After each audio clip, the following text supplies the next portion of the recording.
Hello and welcome. My name is Adam Yako.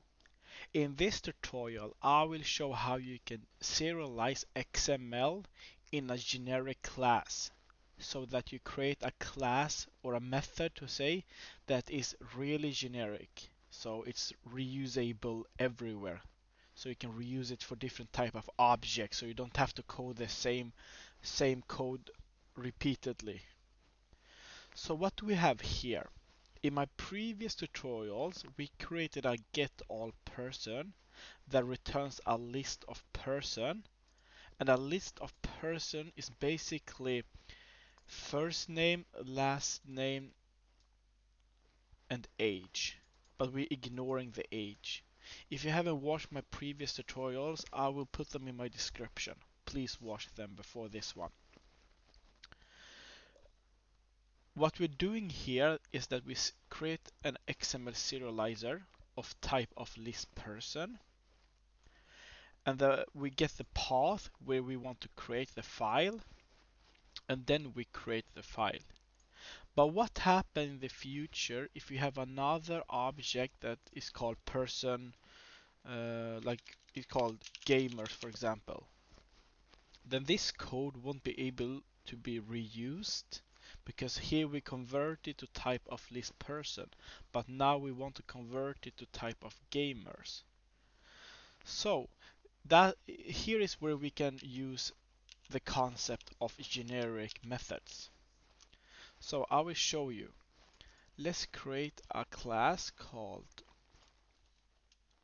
XML handler.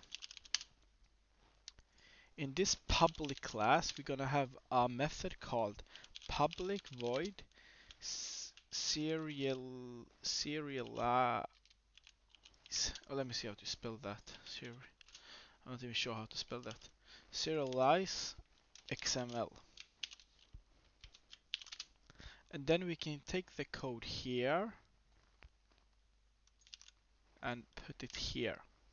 So now we want this part to be dynamic. So what we can do is make a T, a generic sign here. So you can put whatever you want. It can be like something like that, as long as you have these two signs. And the letter or the words inside here is the generic type. So we will be using T here because that's something that's like a standard. When you see T, most of the developer knows that we are working with the generic classes or methods. So this T is dynamic, and the argument here is a T generic object. So this argument here is dynamic as well. So we are not bound to have one type of object as a parameter here. The same goes with list of person. We don't want this one to be hard-coded like this.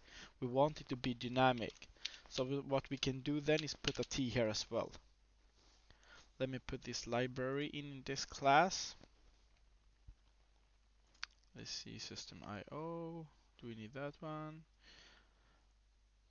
So, and when we serialize it, we're gonna serialize it to the stream, and the object we're gonna serialize is the argument we get here. So it's dynamic.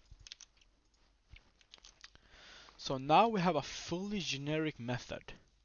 So if we go back here, we can delete this code, and what we can do now is create an XML handler. XML equal new XML handler. The XML handler is this class we just created with a generic method here. So now we're gonna use this generic method. So if we do XML dot serialize XML, we're gonna put these two signs here that tells us that we need to declare what type of generic type is this method. And the type of generic it is a list of person. And then we just send the argument we want to send. So now we are telling it, with the help of this part of the code, we are telling this method that you are a list of person. That means everywhere in your code where you have T, they are a list of person. You can also have more arguments. You can have like p, for example, and everywhere where you have p, it will be the type where you declare it here. So you can declare another type like list gamers.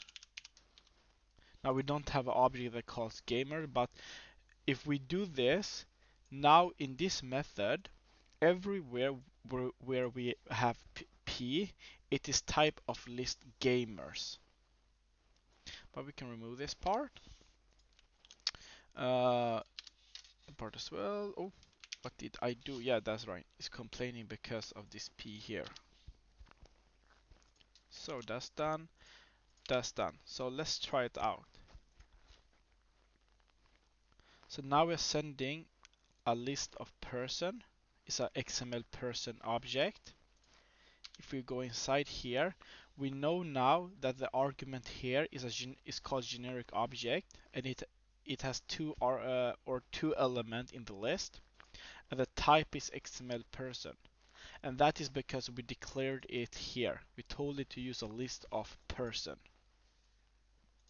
So now this method is fully dynamic. We can use it for every kind of object we want. So if we continue, we're telling it to serialize it to XML person. So if we continue the path, and the generic object is type of XML person. So if we press F10 now and we finished, and we go here and check the file, here's XML.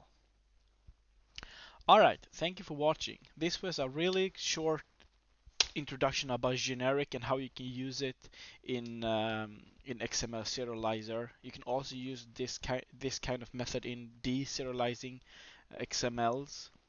I will also create another in the future tutorials about generic method and classes. So we will be uh, deeping in this concept more in the future.